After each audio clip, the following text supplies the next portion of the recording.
Hi guys, welcome to the new discussion series of Visor. It's called Mobility After the Lockdown. And for this episode, we are discussing car sales or the automotive business after the lockdown.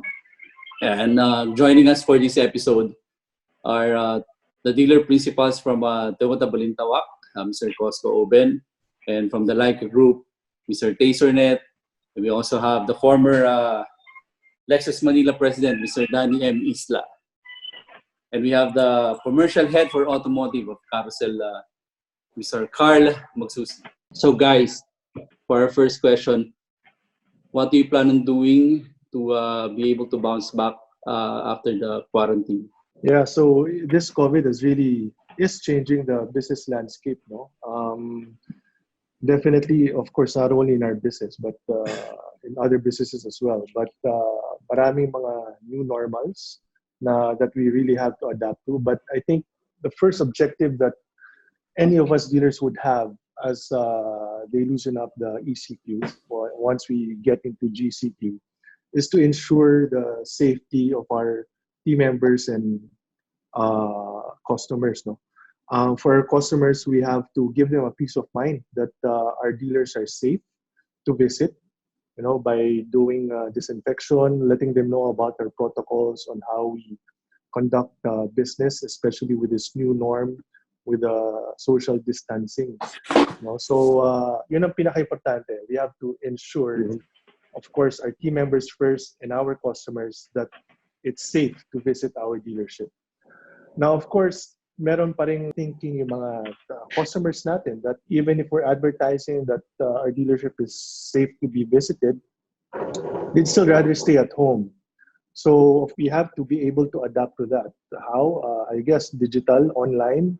We have to bring the experience of them visiting the showroom in their homes. For our group, we're now studying talks about creating digital showrooms, virtual showrooms, no? So that we can bring that experience, the showroom experience, online in the households of our customers. So yun, the very first thing is safety, ensuring that we are going to be able to deliver these vehicles, these brand new cars, to them without getting any COVID or being safe. Second is it will be difficult, marami tayong mga customers that are probably financially suffering right now. It's important, I guess, for Toyota, for us, and the whole industry to deliver affordable cars to our customers. During the ECQ period, we've been working from home, all of our managers. And of course, we're still trying to solicit any business that we can by starting to build our relationship with our customers online. And most of the inquiries that we're getting are on the low-end units. These are the Wigo and the Vios cars. And we can see na nandun talaga lahat. And we are also able to release some units to the frontliners. Kasi ito yung mga frontliners before na nagko-commute. But now, there's no public transport. So they need a car to be able to go to the hospitals, to their works safely. So yun, karamihan ng mga binibili ay yung mga low-end, mga Wigo, as long as they need. May kotse sila to get by.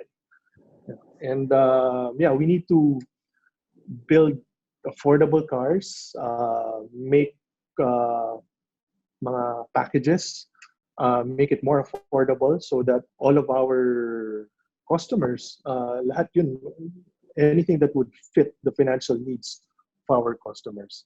And I think lastly, it's also the banks. We need the full support from the banks. To ensure pa rin, we know that medyo mahirap, the economy is difficult right now, but sana, matuloy-tuloy pa rin nila yung mga approvals. Do you think maghihigpit ang mga bangko sa pag-approve nila ng mga... Yeah, because definitely they will tighten a bit, in terms of approvals. But to me, sila lang yung makakatulong in any crisis, even before this. But I know this is the worst. Ang lagi ko lang sinasabi, yung bangko na lang yung pag-asa natin so that we can still get some sales in. Okay. Sir Tey. Yung number one question lang naman, no? Number one question is, the auto industry is normally dependent on the movement of the economy. As dealers, we are resilient and we can recover faster if, yun nga, pinag-uusapan natin, if the banks will cooperate. And by the way, when we meet with the banks, recently lang, there's one bank like East West Bank, they will be very strict in approving, especially the OFW. So yun. And at the same time, dependent din kami as dealers sa sa mga programa and aggressiveness ng distributors. Yeah. Okay. Si Sir Tey nga, for the sake of yung mga readers natin, si Sir Tey ay big boss ng mga various brands. Suzuki, Nissan, what else do you have? Hyundai. Honda, Hyundai. Toyota lang wala. Toyota lang. Former Toyota lang. So bangko, no? So yun yung yung first. Bangko at the same time yung mga distributor. Depende sa niya, magiging programa niya, support sa dealers. Kasi otherwise, kami taga-benta lang kasi as dealers eh. Dependent pa rin kami sa mga distributors and of course sa mga bangko. Sir Danny. I think yung akin scenario nakikita ko how to bounce back. It's more of survival. I can see a very grim scenario that there will be very, very minimal demand in the coming months. Survival, so meaning the companies will be cutting costs to survive. Now, because of the social distancing, you don't need a lot of people in the showroom, in the back office. So tingin ko, the skeletal force will continue. That means lesser income for the employees, no? Dahil they'll be working lesser days. Maaring hahatiin yan Roster yan. Bawa, Monday to Wednesday, this group, and then Thursday to Saturday, another group, mga ganon. So, meaning less daily wages for them. Then you work from home, work from the outside ng salespeople will be enhanced. Talagang they will have to be creative. Online transactions, puro ganon mangyayari, puro online. Yun ang nakikita ko. Ang prediction mo, Sir Idol, minimal demand in the coming. Yeah. Gagapang talaga. Number one, there will be a lot of repossessed units of financing companies, no?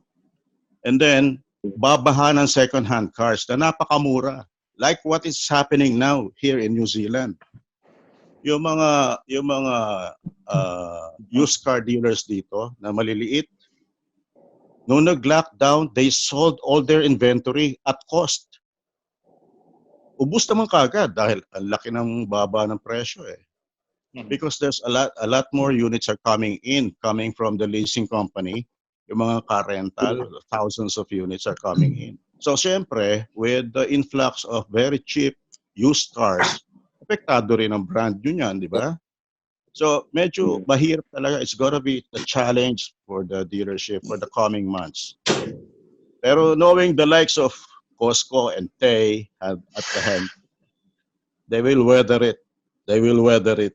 Idol, I was talking to the chairman of the Automotive Philippines the other day, si Mr. Alfred T.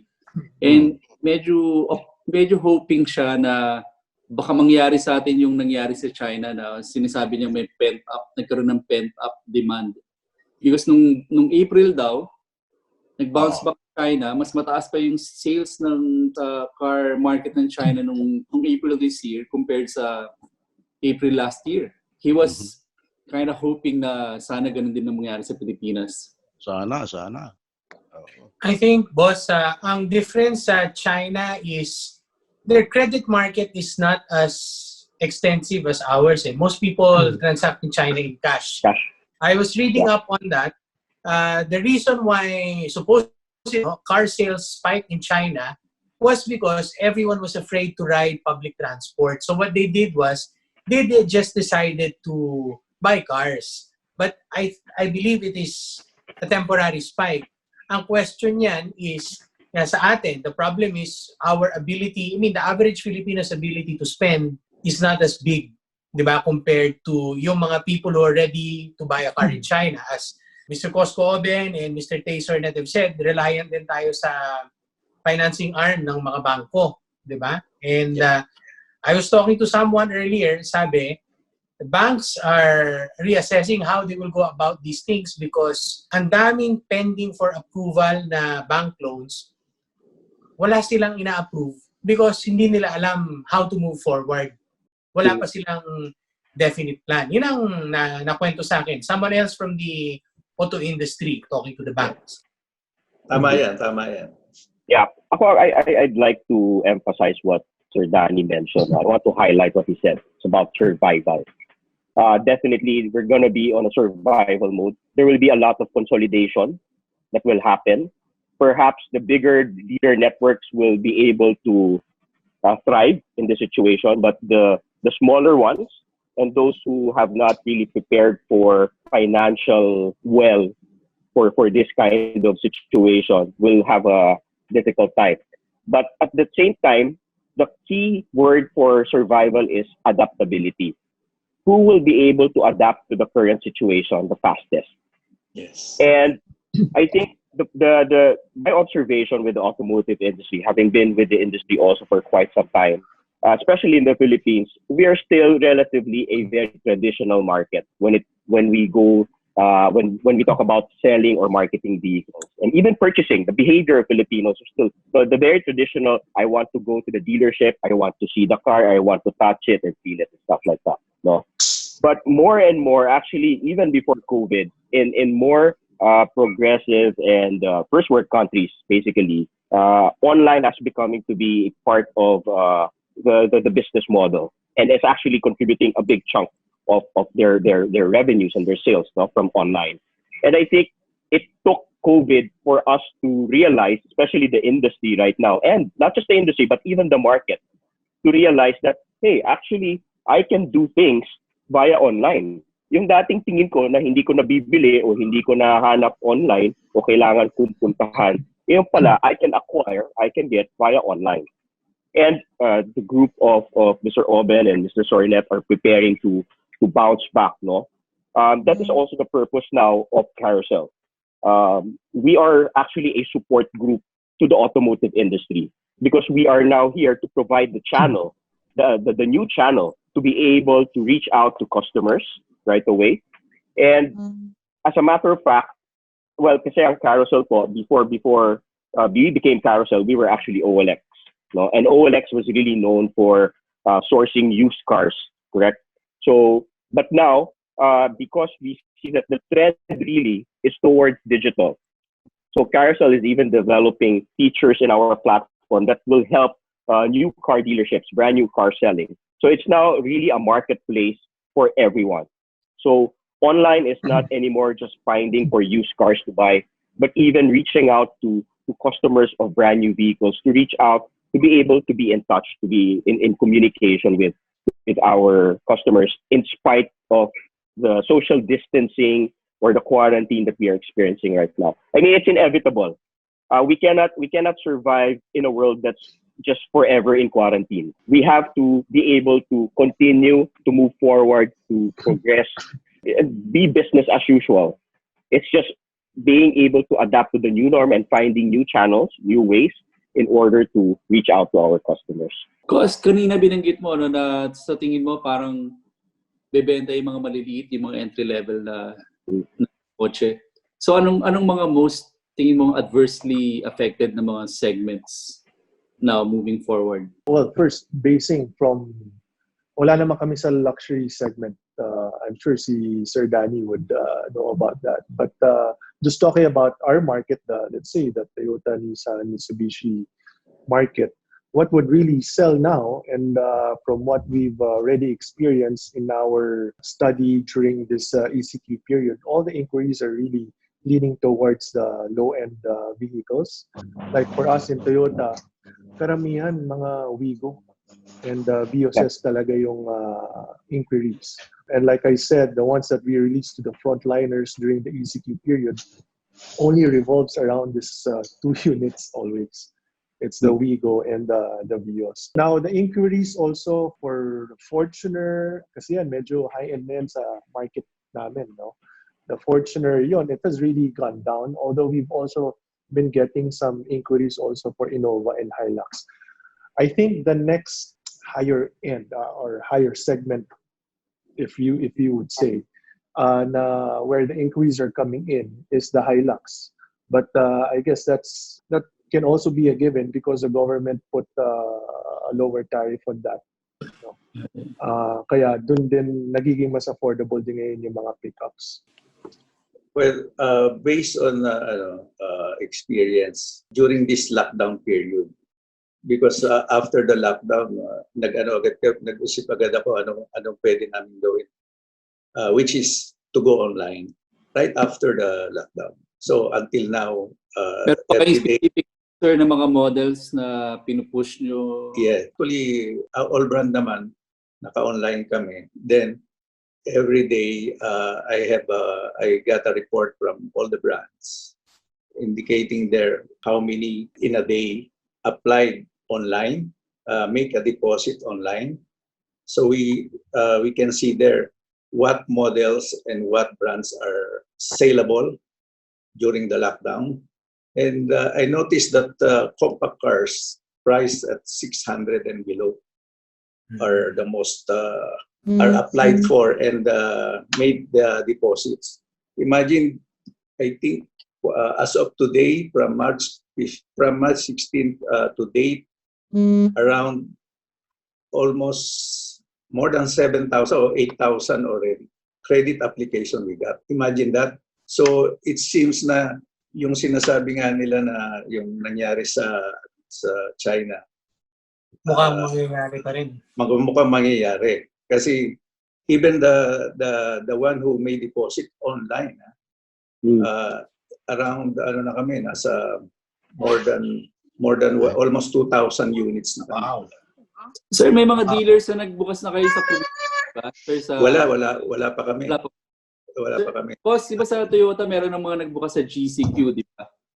Yes. Probinsya. May balita Probinsya meron. Pero in our report, may balita ba kayo kung may gumagalaw naman yung mga units? Gumagalaw naman, but for obviously not as expected. Even their showroom walk-ins are down by 60%. Because I'm part of this task force with TMP on how to restart. And our benchmark dealers are the ones that are open now under GCQ. And so far, the feedback that we're getting is that their walk-ins have gone down 60%. And most of the sales is online talaga. And but in terms of numbers, it's still not the numbers that as expected. Marami rin before ECQ na na-approve ng banks, and then during GCQ disapproved na. Oh, so that was an experience of one of the open dealerships now. Play Kasi safety. kailangan i-reassess ng bangko, re-evaluate ulit. So maraming applications put on hold ulit. Nung in-approve na, biglang ngayon naka-float ulit. Preno. Sir Danny, tingin mo gaano ka tagal pa to? Ilang months? At this point in time, we cannot really feel the real impact of this pandemonium because this is unprecedented. This is the first time that this has ever happened in the world, this kind of situation. It's so hard to say at the moment what will really happen. But talking about like what you said, China is a different kind of market. But in the Philippines, I think, medyo mas medyo in the coming months, because we rely so much on the OFW remittances. And what is happening now, and there's so many OFWs coming home dahil wala ng trabaho. Tourism is one industry that really pumps the economy. And as they said, automotive business is very much reliant on the total economy. And these major industries like tourism and the remittances of the OFW, nakakatakot Yung tourism zero yan for the next many months, Then our remittances, marami tayong benta coming from the OFWs, di ba? So maybe in the coming months, you can really assess, how the impact will be, how huge the impact will be. You have anything to say, Butch? It was interesting how Mr. Karl Magsuci pointed out na in developed countries, online transactions, even for big ticket items like cars, is becoming the norm. Whereas here in the Philippines, we're a very conservative country. We're very experiential. We like to touch and feel and see the car, diba? My question, for Mr. Cosco Oben and Mr. Tey Sornet, and I think also Mr. Danny Isla, he can give some insight, is your brands are also known for the experience that they give to people, even if at this point in time, let's say walang COVID-19, no? I come into a Toyota Balintawak group dealership or a LICA group dealership or to Lexus Manila showroom, even if I'm not yet ready or able to buy, I go there, I enjoy the experience, I relish it, and I look forward, I aspire, makes me aspire to really want to buy from those dealerships. Now, migrating from a physical or a human activity to going digital, how do these brands ensure that the experience that they were able to give translates to, the digital transaction? Kasi minsan dyan din ang labanan eh. Like for example, Cosco, ang dami yung Toyota dealer principals, and I'm sure people shop around the different Toyota dealerships to buy the same car.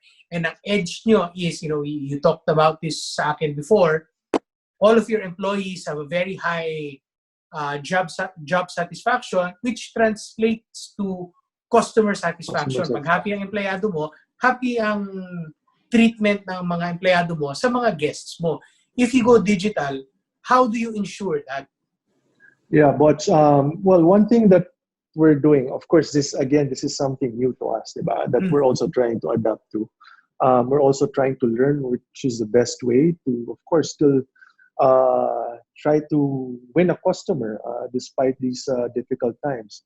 But like one thing we did during ECQ is since week one, we've been doing relationship building activities lang with our customers through social media and all other sorts of communication, text blast, email. Basically, we're trying to still sustain our relationship building activities online, so that after all this ends, at least we're still in touch with our customers. And then by the time they're ready to buy a vehicle, then that's when they come to us. But we weren't really very proactive in trying to solicit any business during this time. Kasi alam mo naman, naghirap na nga lahat eh, di ba? Tapos saka ka pa. Yeah, very sensitive. Parang pati, nagbebentahan mo ng kotse ngayon. Oo. Yeah, we just want to stay relevant. Just be out there. Let them know that we're caring for them. If there's anything they need, beyond units, beyond buying cars, to just let us know. And yun lang yung mapapakita naman. And eventually, some customers just sila na yung nag-i-inquire if they have any need for a vehicle. Boss Tey, kayo, what do you think? Yeah, actually I agree with Cosco kasi ganun din ang ginagawa namin since the start of this COVID issue. All our sales people, we let them call the clients through online or text or messages, and then yung safety ng with this COVID issue, yun ang inaano lagi ng mga customer, ng mga ahente namin. Doon nag-start yung naisip namin na sige mag-online na lang tayo.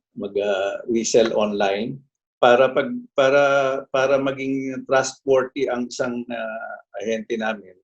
We'll make sure na talagang complete nilalagay namin online. ID sila, yung mga na-receive nilang mga awards, naka-post din yun. Releases nila na sa ibang customer na may mga pictures sila, din yun. Para at least, pag nag-inquire yung mga customers sa kanila, May confidence. May confidence sila. Problema, knowing sa may maglabas ang mga scammer din, ano? Yeah, that's why yun namin. So imagine mo, yung ikaw customer ka, magbibigay ka ng deposit online, hindi mo naman kilala yun. Kailangan they would be able to contact the mga sales executives through your official websites dapat. Official website, even with our Facebook account. Pero yun nga, dapat ahente mo sa customer. Dapat ilagay mo rin, i-post mo rin yung mga na talagang legitimate yung ahente. Yeah, I was just gonna share one insight regarding what she mentioned, tungkol sa being experiential, even at this time where we are really not in the brick and mortar stores. I think again, this is another, we need to define now new experience that we want to provide our customers. Because now, dati di ba, maganda experience ng customer pag malinis yung dealership, maganda yung mga display ng sasakyan, may aircon, may coffee, sa Lexus, may bibigyan mo ng iced tea. Diba? Wala na yun. Wala na. Ice cream pa yan. Na-miss ko na yung kape ni Sir Danny doon. Diba? But now, you could see now that you could still offer a different kind of experience even when you're digital. Like for example, I think one of the best things that you could provide to your clients is how fast do you respond to inquiries. Diba parang tayo, pag minsan, naiinis tayo, pag tatawag tayo sa telco, may problema tayo. Okay, sa credit card, ang hirap, tagal sumagot ng linya, o mag-email ka, hindi ka re-respondan. It will take weeks before they respond to you. So, that is one of the car dealerships can define and make themselves different from the rest. Second, test drive. Diba? Test drive is part of the experience. So, for example, test drive is part of the experience, right? Nowadays, perhaps test drive can be, once you have confirmed that a customer is a legit, valid customer, it can be a personal, like, can bring the car to you. So actually, you can now find new ways to be able to define the kind of experience that you want to be known for. So it's really thinking out of the box and going out of the brick and mortar experience so that you could establish that strong relationship in spite of the different scenario now that you are doing online business. Because at the end of the day, there will still have to be that human touch. No, they cannot be talking to a robot. It cannot be something like you bought from Lazada, you don't know who it will arrive in your place and then you're enjoying it. I think there will still have to be that personal touch, someone who will deliver the car to you, explain the car to you, and just reassure you that they are supported all the way throughout the experience, the ownership experience. So, anything else? I agree with Carl. I was about to say that, being responsive dito sa online transactions. Not only on the telephone, I think the dealerships have to enhance their hardware and software. Alam mo kasi minsan, if you click on a link and then mabagal ang pasok, iiwanan ka na. Mabibisit eh. Oo, di ba? Iiwanan mo na eh. Yung ano ba tawag doon? Yung gano'n ang gano'n? Downloading. Buffering. Buffering. Pagka ako, may kinlik akong link, magbabuffer na gano'n, alis na ako. Huwag na, di ba? Parang ginawa ng visor, galing. Click on the links of visor, one click eh. You will not wait. Sir, diba? Ibig sabihin yata, sir, walang traffic. yung response time talaga napaka-importante yun. Yung response time. That's why yung mga ibang ahente ngayon, alam mo, very creative. Meron na silang sa platform nila, meron na silang answer agad pag meron ng automatic na sasagot sa kanila. So, ang bilis. In the new norm kasi naging creative sobra ang mga ahente ngayon. Ibang klase. Lumabas yung pagka-techie. Yeah, just to say something, last year we experimented with chatbots. And of course, it's different in the automotive dealer business. Kasi maraming tanong si customer. Hindi namin alam namin yung mga sagot, pero parang we have to teach the bot how to answer. In the end, wala, we scrapped the bot.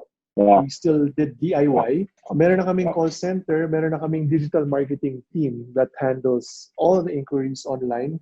And we also adjusted their shifts kasi marami nga bumibili na customers from abroad. Yeah, some of our MPs, ang shift nila is 8 p.m. to 4 a.m.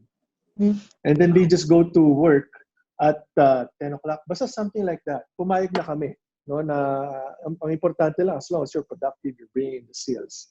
And so since last year, we started that for our group para maka-adjust lang din yung mga tao. Kasi marami rin our customers here locally are inquiring late at night. No? But majority of it, mga galing abroad. Hindi pa namang call center. Doon na siguro papunta yan. Di ba? Pero may assigned group na kami. Na that's all they're going to do. Just answer all the inquiries. In these challenging times for car sales, I'm wondering if you gentlemen are cooking up like new incentives to attract car buyers, even from the after sales side. Are you guys planning to offer services like getting your car serviced at home, rather than coming to the dealership? And, you have to put into consideration the age brackets who are in the risk category or the high risk category. I'm pretty sure a lot of customers are also going to be in the category of immunocompromised. So rather than them exposing themselves to possible transmission by going out, what are you guys offering in terms of going to the customer? No, I mean for car sales, Chief, in relation to car sales. Yeah, for us, we offer, even before this pandemic, we were already offering pickup and delivery services. But now, after this, I guess we're going to have to increase our legwork on that, increase manpower just to be able to give that service to our customers. Our home service, initially, what we agreed upon is if a customer has at least 3 cars in their household, then we can do home service. But currently, we're actually offering this to our fleet customers, like PLDT, mga big fleet customers, any fleet customers that have bought cars from us, 10 units and above, kami na yung pupunta sa kanila doon sa company nila, because normally naman they have their own garages to service all those vehicles as long as it is scheduled. Now, going to the houses of the customers, we agreed on a minimum of 3. Actually, 2 pa nga sila ngayon but I haven't really decided kung papayag ako sa 2. But kasi it will take a lot of time, and delikado rin yung going to the customer. But we've already agreed on 2. So far, we haven't really finalized kung ilan yung cars na pwede namin servicean at home for the customers. When it comes sa sales, di ba? When it comes to sales, yung about the offer, still the offer is we're dependent again in the programs of the distributor, di ba? Kung whatever discounting or promos, so yun yung binibigay din namin sa customer. Kasi as you all know, di naman ganun kalaki yung margin ng new cars eh. Yeah, so yeah. If we go beyond that, more than the distributor is offering, it will be on our part medyo hindi na maganda yung magiging income namin per unit. Ang ano na lang namin ngayon is we go to our salespeople. We give incentive, what you call the volume incentive and incentive for those aging units. Do you have to restructure your mga incentives nyo? Yes, we had to restructure everything, especially now that online.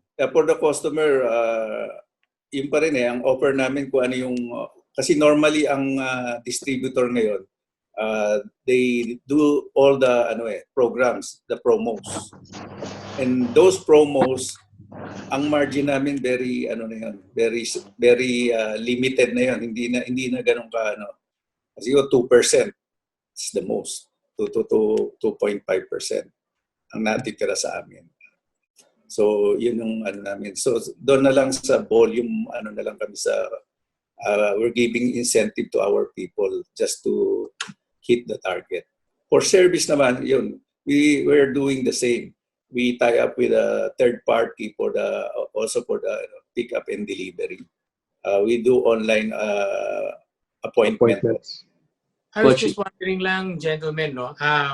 We've covered a lot about Cosco and Boss Tey. We've covered a lot about the lower end segment being in demand even during ECQ. But what do you think about just for reference, no, and perspective? So I'm trying to establish the floor limit and then the ceiling limit for the industry. So we've established the floor limit. Basically, Boss Tey mentioned cars below 600,000, which, as Cosco pointed out, mga Wigo and entry-level na Vios, pasok naman dun sa 600,000. Sila yung parang madaming inquiries at least. And in the case of Toyota Balintawak Group, may mga release. But if we look at the other end of the spectrum, the super high-end cars, Zero.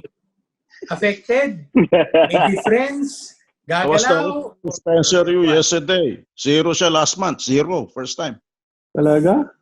Oh, Because I would think, syempre yung mga nakaka-afford yan, you know, they still would still have Sino money left. nag-zero, Idol?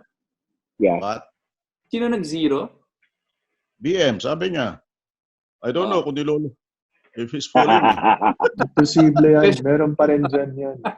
May baon si paring Spencer. Spencer. That market will not be affected. Yeah. But yung conscience nila hindi gagasta yan this time. Yeah. No? Parang it's very... Kumbaga meron pa rin bibili, pero malaki pa rin yung reduction. Pero hindi bibili ng Lexus ngayon yan. Bigyan next year.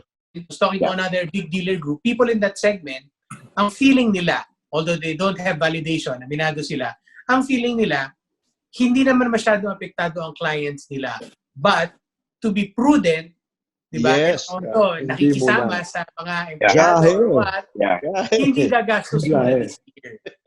Maybe they will place an order or delay it 1 year, 6 months. Yeah. So, okay. Yeah. Well, there are two types of clients, especially when you're talking about luxury segment. You have the luxury segment market where you're talking about upper middle class who now would like to reward themselves with something a little bit more premium than their executive Japanese cars, no? And then of course you have the ultra high end market. And I would say, the ultra high end market, they're resilient. I mean, economic wise, that's not an issue to them. It's a matter of their conscience or the timing of buying. But there's still, I heard one ultra luxury brand still being able to deliver and sell 7-8 digit price cars, even at this time. So there is still that market. I think what will lessen will be the upper middle. Wherein for the past 2-3 years, especially in the luxury segment, you see there was a big growth in sales of the luxury segment. You're talking about Lexus, BMW, Mercedes-Benz, Audi. And a big chunk of their volume actually came from this market, from this upper middle class market. And these people are the ones who will now really think twice about buying, especially for now. They will be the ones who will be cautious about spending on a luxury item. You're talking about cars that are between 3 to 5 million pesos. 3 to 5 billion pesos. Yes, that is where the volume is of that segment. And I think that is where it will take a hit right now. Carl, clarify. Yung 3 million to 5 million, ano to? Ito yung mga cars na... segment. Yes. Pero ano to? Ito yung mga magsasuffer ang sales? Yeah, instead of me buying a 3-4 million peso car, I will not buy now because I don't know what the economic condition will be because of this COVID. So what I'm saying is that there is still that market in that luxury segment, which is very much affected by what is happening. But when you're talking about north of that, 8, 10, 12, 15, 20 million, 50 million peso cars, wala silang pakialam. Ako, share ko lang. Initial indications kasi we received, there's demand coming from people who are health conscious and fear of lack of public transportation. Di ba? Yun yung social distancing nga. The brands with compact, as I said kanina, compact cars priced below 600 and below will benefit most of it. But it will taper off to include small sedan and small SUVs under this new norm. In our dealership, there will be no more deals, multi-stage already. Sir, itong mga bibili ng 600 below, itong mga entry level na to, would they rather buy a brand new 600,000 peso car or a second-hand unit? Well, based on our experience during this lockdown period, sa showroom sales wala na yan. Pero online you can already show actual features of the vehicle, virtual. Doon nga nagulat din ako kasi even yung pickup, ang taas ng benta online online. I just wanted to share an observation lang because I'm an avid visitor of Carousell. I'm basically on Carousell every day, monitoring everything from cars to watches, right? And one thing I've noticed in the past month and a half is that the cars that I've been following that were actually sold were the ones in the luxury segment rather than the cars that are in the affordable segment. Like I was looking at this Jazz that was priced really, really nicely, and it hasn't moved yet. But I saw a Porsche priced at 4.3 million pesos, and it was sold in a couple of weeks. I'm seeing the movement just from that observation in Carousell that the second-hand luxury cars are moving. Maybe ang bebenta ngayon yung second-hand na luxury tsaka yung brand. Kasi may bargain Brand new na low end. Yeah. Another movement that we're seeing is there's also a spike in people looking for motorcycles. Yeah. So again, everyone is really preparing for post-lockdown mobility. And tama yung observation, and this is also our assumption, that one, it will be the small cars. Because at the end of the day, now, people just need a car for themselves to travel so that they don't have to use the public mode of transport. No? And those who cannot afford cars are now looking into motorcycles as well. No? And I just hope really, if there is really a spike now of new motorcycle buyers and riders, I hope that the motorcycle companies would also include the riding safety as part of their purchase program, because at the end of the day, again, we'll have that problem of those people who just can't afford to buy a motorcycle or a car without having the proper skill set and knowledge on driver safety to be using, just because they couldn't anymore ride the public transport out of fear. I have one last question personally. Cost last year, the whole car industry sold how many? 410,000? 415,000. I think 410. The projection for this year is 415. 410,000. Yeah. So the projection for this year, ilang percent ang dip, ang decline? From what I'm hearing from different... Rinig ko, 40, merong 40%, may 30%. Merong 43, merong 50%, may 55, merong 35%. As high as 55%, Yeah, meron din naman 35%, no? May mga iba-ibang associations. So safe to say average of what? 40 or 50%? 40%. Siguro mga 40% in the average sa lahat ng mga naririnig ko. I think I remember si Ms. Fe Agudo, of speaking for the group that she represents, yung Avid. She said that sales would drop by 40% for fiscal year 2020, but that was considering only the ECQ would be up until the end of April. By May 1, dapat may work na. If you follow what she said, then it should be even bigger than 40%. Diba? Yeah.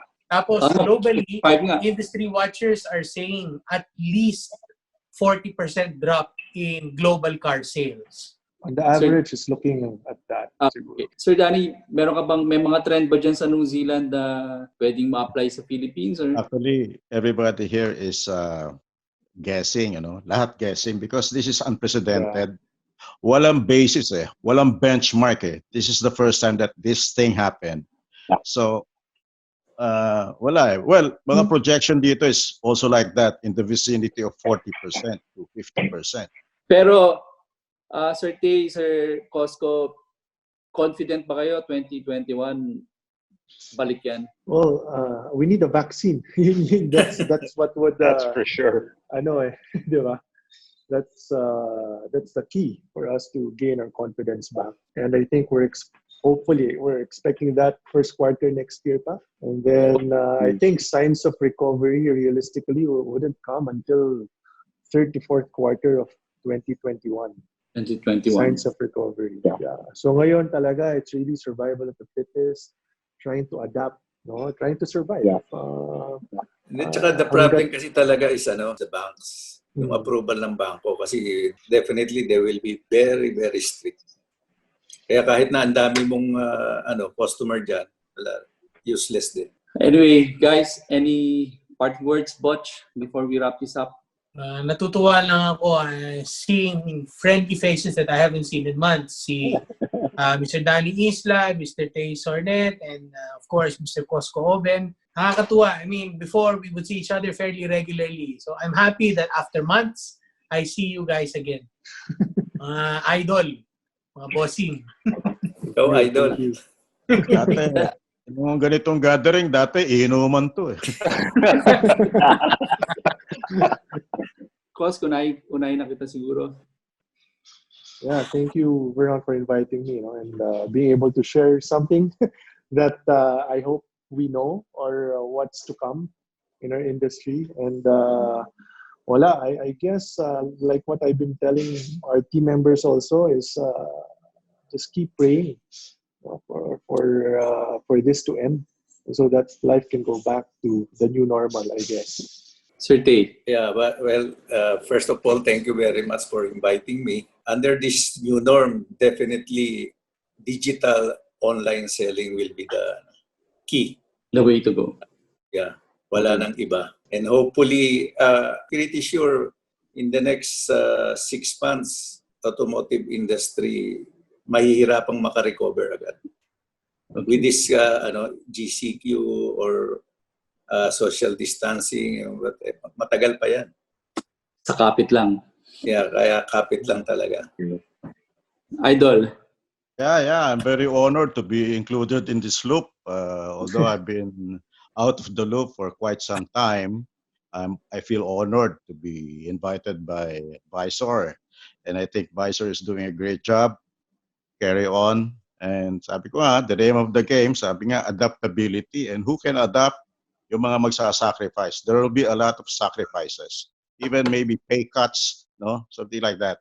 Sakripisyo talaga to for the rest of this year. Mr. Isla, even though you are out of the loop, you are always in our hearts. Thank you. I love you too. Forever. Karl? Yeah, well, again, Chief Vernon, thank you. Visor, Bocci, Mansky, thank you for inviting. And I really believe while we are experiencing this difficulty right now, everyone will bounce back. The automotive, Filipinos in general are very resilient people. Ang dami na natin pinagdaan ng paghihirap. And same goes with the automotive industry.